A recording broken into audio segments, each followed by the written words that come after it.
ధర్మము అధర్మము ఈ రెండిటికి సుఖ దుఃఖాలతో సంబంధం.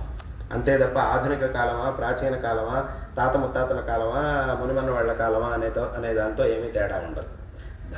ధర్మానికి ఫలం సుఖం, అధర్మానికి ఫలం దుఃఖం, అంతే. ఇది ఏ కాలంలోనూ మారదు.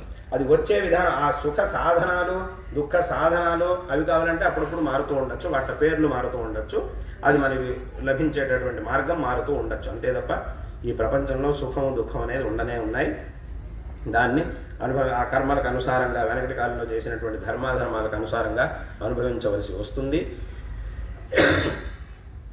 ఎన్ని సుఖ సాధనాలున్నా కూడా ధర్మం అనేది కనుక మన దగ్గర లేకపోతే అప్పుడు కేవలం ఈ సాధనాలు, ఈ డబ్బు, వీటి సంపదలు, వీటితో మాత్రమే మనం సుఖంగా ఉండలేము. అందుకే శాస్త్రంలో ఒక శ్లోకం, సంస్కృతంలో ఒక శ్లోకం, విద్యా దదాతి వినయం.